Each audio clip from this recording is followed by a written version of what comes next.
चुम और अविनाश के बीच में जो झगड़ा हुआ उसकी कुछ बातें हैं जो बहुत ज़्यादा इम्पोर्टेंट बनते नज़र आ रहा है, चर्चा बढ़ते ही जा रहा है। आखिर क्यों हुआ इतना भयंकर झगड़ा कि दोनों फिजिकल होने लग गए? और ऐसा लग रहा था कि अगर जो घरवाले छोड़ दे तो दोनों ही दूसरे को अविनाश भी उसे मतलब बना के मारेगा और चुप भी पीछे नहीं छोड़ेगी। चुम भी उसे उतना ही पिटेगी, ऐसा लग रहा था। देखो इस बार जब बिग बॉस 18 है ना, इसमें मैंने देखा है कि जब भी झगड़ा होता है ना, तो बाकी घरवाले बोलते हैं कि छोड़ दे ये फुटेज के लिए कर रहा है। बीच में कूदते नहीं है और यही रीज़न है कि झगड़ा वहीं पे बंद हो जाता है क्योंकि जब आपको कोई रोकता नहीं है, नहीं, नहीं, नहीं ऐसा नहीं कर, तो फिर आप भी आगे नहीं बढ़ पाते हो। पर ये झगड़ा बहुत ज़्यादा ही आगे बढ़ते नज़र आया तो भाई पूरे घरवाले एक जगह हो गए थे।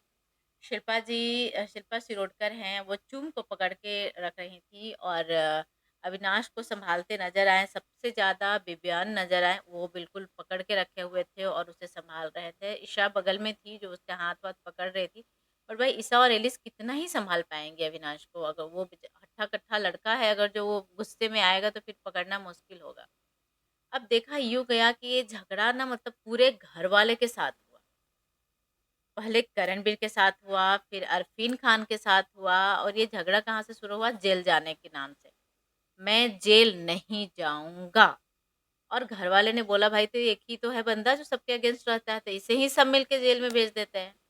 अब उस बीच में झगड़ा हो जाता है, चुम को बहुत गुस्सा आ जाता है, चुम बिल्कुल पास में थी और बोलती है कि तू तो मत ही बोल, तुझे समझाकर कोई फ़ायदा नहीं है, तो अविनाश बोलता है कि तू समझा तो। अब उस पे कुछ बोलती है तो अविनाश चिल्लाने लग जाता है, तो चुम बोल देती है कि इसलिए तो तुम्हें नहीं बोल रहा था साला। अब उसे साला बोल दिया तूने? अभी मैं बताता हूँ और अविनाश बिल्कुल एकदम गाली दे दिया। भाई वो बिग बॉस का घर है, बिग बॉस में ऐसे ही होता है।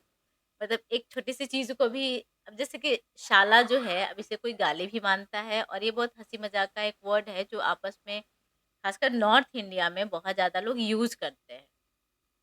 तो इस चीज़ को बोल दिया। अब भई चुम भी नॉर्थ ईस्ट से आई है बट अभी इंडिया में रह रही है और उसे है कि मैं भी हूँ इंडिया वाले, मैं भी शाला वाला बोल सकती हूँ। तो बोल दिया, अब इस बात में तूने साला बोला है? अब वो फिर से बे एक बार कन्फर्म बोलती है, हाँ, मैंने बोला बे साला। मतलब मुझे बहुत क्यूट लग रही थी चुम ऐसे गाली देते हुए और अविनाश ऐसे था कि आज तो मैं पकड़ के फाड़ ही दूँगा, आज तो मैं छोड़ूँगा नहीं भाई। तो इस तरह के झगड़े चल रहे हैं घर में और सारे कंटेस्टेंट। अब उस बीच में जो रजत दलाल का प्रोमो आया है और रजत दलाल ये बोलता है कि हम लोग अपना डिसीजन चेंज करते हैं, अभी तक हम जेल में भेज रहे थे, अब इसे घर से बाहर भेजेंगे, अब घर में नहीं रहना है इसे। और इस तरह की बातें नज़र आया और उस बीच में एक्चुअली बिग बॉस भी ये चीज़ को बोलते हैं कि जो आप लोगों का 10 लोगों का वोट आ जाता है अविनाश को घर से बाहर निकालने के लिए और बिग बॉस दिखाते हैं कि गेट खुल गया है, अविनाश गेट से बाहर गया है। पर इसका क्या सच्चाई है ये मैं आपको नेक्स्ट वीडियो में बताऊँगी। तो आप लोग अभी तक अगर जो टेली चाचा 28 को सब्सक्राइब नहीं किया है तो कर लीजिए, क्योंकि आपको यहाँ पे हर एक छोटे-मोटे अपडेटेड मसाले मिलेंगे। और मेरे चैनल को सब्सक्राइब कीजिए, वीडियो को लाइक, कमेंट, शेयर कर दो यार, क्या मतलब। चलो thank you so much everyone.